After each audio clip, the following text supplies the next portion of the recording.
जब वैज्ञानिकों की एक टीम केदारनाथ भीमशिला पर रिसर्च करने पहुंची और वहां जाकर उन्हें जो हासिल हुआ उसे देखकर हर कोई हैरान था, क्योंकि चमत्कार ही कुछ ऐसा था। जो भी सुन रहा था उसके पैरों तले जमीन खिसक रही थी, क्योंकि जब पूरी बाढ़ ने मंदिर के चारों ओर तबाही का सैलाब ला दिया था, उस समय यह चमत्कारिक शिला जाकर उस मंदिर के सामने एक योद्धा की तरह खड़ी हो जाती है। आखिर यह चमत्कारिक शिला वहां कहां से आई थी? इस चमत्कार को देखकर वैज्ञानिकों की आंखों से भी आंसू आ गए थे। इस वीडियो में आगे बढ़े उससे पहले जय केदारनाथ अवश्य लिखें। यह बात 16 जून 2013 की है। यह दिन वहाँ रहने वाले लोगों के लिए बहुत ज़्यादा खराब था। उस दिन को आज भी याद किया जाए तो दिमाग खराब हो जाता है। कई लोगों ने अपनों को खो दिया था, कई लोगों के घर उजड़ गए थे। जून 2013 में कहा जाता है मानो बादल ही फट गए थे, जिसकी वजह से भारी बारिश आ गई थी। बताया जाता है कि केदारनाथ मंदिर से 5 किलोमीटर ऊपर छोटा बाड़ी ग्लेशियर के पास इतना ज़्यादा पानी जमा हो गया था कि एक झील बन गई थी और उससे पानी नीचे की ओर आने लगा था। खतरा बहुत ज़्यादा बढ़ गया था, लेकिन किया भी कुछ नहीं जा सकता था। सैलाब इतना ज़्यादा था कि उसने प्रलय का रूप धारण कर लिया था। एक ऐसा प्रलय जो सब कुछ अपने साथ बहा के ले जा रहा था। उस समय जिस भी आदमी ने इस महाप्रलय को देखा, उसके मन में सिर्फ एक ही सवाल उठ रहा था, बाकी अब कोई बचने वाला नहीं है। और पानी केदारनाथ मंदिर की तरफ इतनी तेजी से बढ़ रहा था कि मंदिर के बचने के भी चांसेस कम थे। लेकिन वो कहते हैं ना कि ऊपर वाला हमेशा रक्षा करता है। बाबा केदारनाथ अगर हाजिर हो तो किस बात का डर है। और बाबा केदारनाथ का चमत्कार कुछ साधुओं ने अपनी आंखों से देखा था।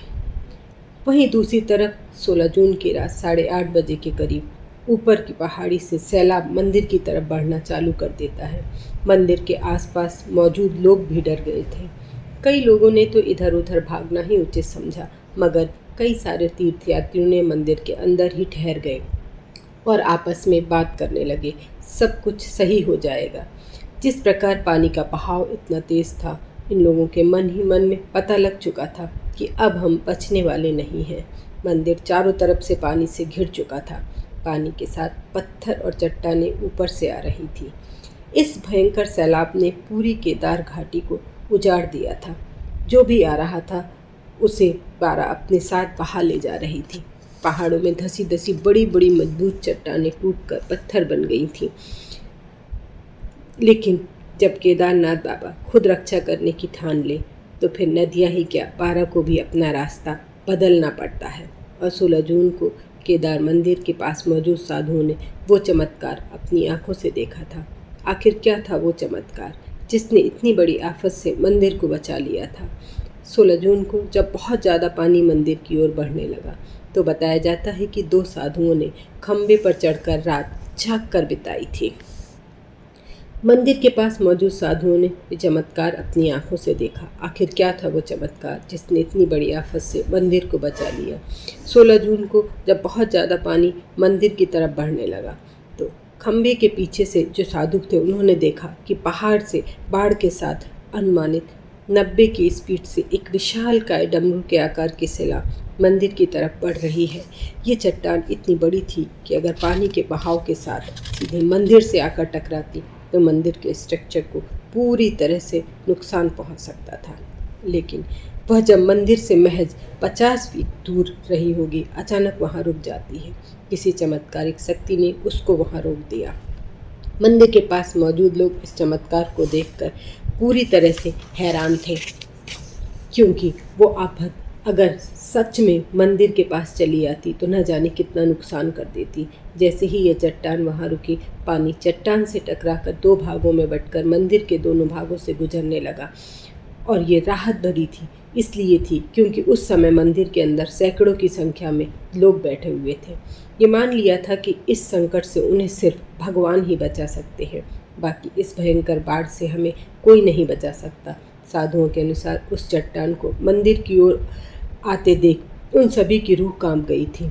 सब लोगों ने अपने मन के अंदर भगवान केदारनाथ का जाप करना शुरू कर दिया था। बाबा केदारनाथ ने कुछ ऐसा चमत्कार किया कि मंदिर के साथ साथ वहाँ मौजूद लोगों को भी बचा लिया। बताया जाता है कि उस बाढ़ के अंदर हजारों लोग मारे गए थे, जिसके बारे में आज भी कहा जाता है तो लोग डर जाते हैं। जो लोग जान बचाने के लिए इधर उधर भागने लगे, उनमें से काफ़ी लोगों की जान चली गई। जिन लोगों ने अपने प्राण भगवान के भरोसे छोड़ दिए, जिन लोगों ने मंदिर में शरण ली, उन लोगों की जान बच गई। इस चमत्कार का सबूत वहाँ मौजूद शिला आज भी है, जो कि मंदिर के पीछे मौजूद है, जिसे भीमशिला के नाम से जाना जाता है। अब आप लोगों को लग रहा होगा कि इस शिला का नाम भीमशिला क्यों रखा गया। क्या इसके पीछे कोई बड़ा रहस्य छिपा हुआ है? ठीक मंदिर के पीछे, लगभग मंदिर के आकार की, आखिर ठीक मंदिर के आकर इतनी बड़ी शिला कैसे रुक गई? इस नज़ारे को जिसने भी देखा होगा तो उसके मन में एक ही ख्याल आया होगा, ये कोई प्राकृतिक घटना नहीं। उस समय बड़ी बड़ी टेक्नोलॉजी वाली इमारतें जमींदोज हो गई थीं। उस समय इतनी विकट परिस्थिति में इस मंदिर को कुछ नहीं हुआ। भगवान शिव के भक्त इसे चमत्कार मान रहे थे, जबकि इस चमत्कार को लोगों ने अपनी आंखों से देखा तो उन्हें विश्वास हो गया कि केदारनाथ मंदिर में साक्षात भगवान मौजूद हैं। इसी कारण से केदारनाथ मंदिर में खराब मौसम के बावजूद हजारों लोग अपनी जान जोखिम में डालकर पूजा करने आते हैं। वाकई में कितना रहस्यमयी और चमत्कारिक है केदारनाथ मंदिर को। हिंदुओं का एक पवित्र तीर्थ स्थल कहा जाता है। इस मंदिर के बारे में मान्यता है कि जो कोई भी इस मंदिर में जाकर पूजा करता है वो बहुत ही खुशकिस्मत होता है, क्योंकि मान्यता है कि इस मंदिर तक पहुंच पाना हर किसी के किस्मत में नहीं। इसीलिए अब चलते हैं उस शिला पर वापस। डमरू नुमा शिला की चौड़ाई मंदिर के बराबर है, जिसने प्रलय के अभिमान को चकनाचूर कर इस मंदिर को जरा भी क्षतिग्रस्त नहीं होने दिया। भीमशिला कहने के पीछे भी बड़ी इंटरेस्टिंग स्टोरी है। चट्टान की उस जगह पर उपस्थिति और मंदिर की रक्षा करने वाली चट्टान कई बातों को जन्म दिया। मान्यताओं के अनुसार कहा जाता है कि भीमशिला को पांडवों द्वारा रखा गया था। ऐसा माना जाता है भीम ने केदार बाबा का पीछा किया था। भीम से संबंध के कारण ही इस शिला का नाम भीमशिला रखा गया। आज भी शिला की पूजा की जाती है। कहा जाता है कि 6 माह तक केदारनाथ मंदिर के अंदर का दिया बुझता नहीं है। ये सभी चमत्कार है जो बाबा केदारनाथ में हमारी श्रद्धा को कई गुना बढ़ा देते हैं। जय बाबा की, जय केदारनाथ। एक बार कमेंट में अवश्य लिखें, जय बाबा केदारनाथ, जय बमोले।